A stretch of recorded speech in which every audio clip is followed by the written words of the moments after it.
Perché allora proporre l'educazione ai media nell'ambito dell'alfabetizzazione degli adulti e soprattutto dell'alfabetizzazione dei migranti?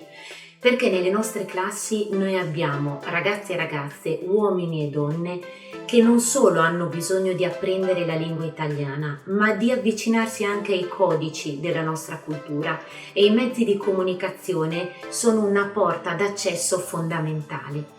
Proviamo a pensare, ahimè, a qualche fenomeno su cui occorre riflettere insieme: il discorso d'odio online. Può capitare agli studenti che abbiamo davanti di partecipare sui social network a degli scambi che a un certo punto diventano altro. Potrebbero trovarsi nella situazione di ricevere insulti razzisti. Sicuramente non saranno loro nelle condizioni di padroneggiare la lingua, di poter cogliere delle sfumature o di poter scrivere, ad esempio rispondendo con ironia, perché queste sono competenze linguistiche alte. Quindi noi non possiamo immaginare che queste persone, in un contesto protetto come i nostri corsi di alfabetizzazione, non facciano i conti con quello che può accadere nella vita reale. E questo ce l'aveva insegnato il nostro maestro Alberto Manzi. Negli anni 90 la RAI lo chiama per fare la prima trasmissione in Italia di alfabetizzazione ai migranti. Per la prima volta in Italia ci poniamo il problema di come includere persone che stanno arrivando da tutto il mondo. Capiamo che è fondamentale farlo con la lingua. E Manzi immediatamente si rende conto che non avranno bisogno di tutta la lingua. Non occorrerà loro poter gestire un vocabolario, ma sarà prioritario e fondamentale partire dai loro contesti di vita, se hanno bisogno di andare in comune a fare un documento, se hanno bisogno di accedere all'ospedale. Ecco che allora a questo punto tutto quello che può toccare la loro quotidianità avrà bisogno di un vocabolario. Ecco che allora marca da bollo potrà essere più importante della parola cappello.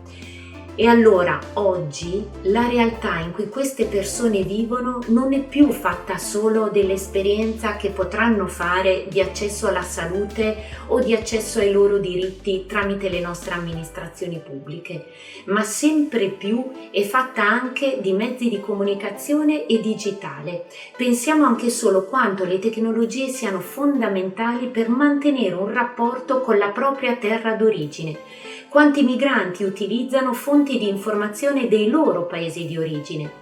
Quante volte su YouTube abbiamo sentito cantanti o cantautrici di lingue che non possiamo nemmeno immaginare, perché fanno parte di un altro folklore e di un'altra storia culturale. Tutto questo passa dalle tecnologie e dai mezzi di comunicazione e merita di diventare risorsa nei nostri percorsi di alfabetizzazione. Perché non immaginare ad esempio di lavorare sui testi delle canzoni, testi che possono essere in armeno e che poi potranno essere in italiano.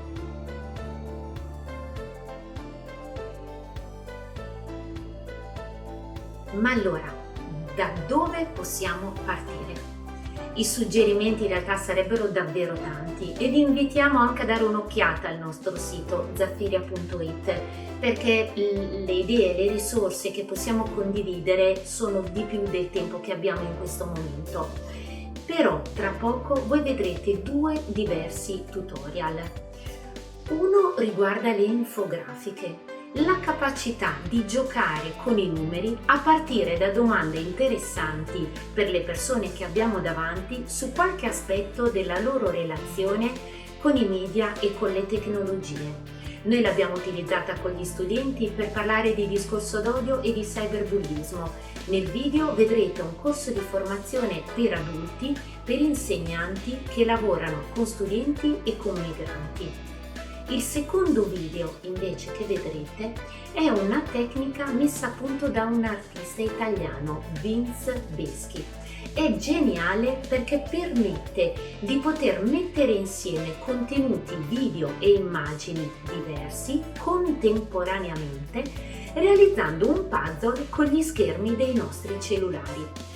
E siccome ormai non esiste tasca senza un telefonino, possiamo chiedere alle persone che abbiamo davanti di tirare fuori i loro strumenti e condividere insieme il percorso che ci porterà a a costruire un contenuto.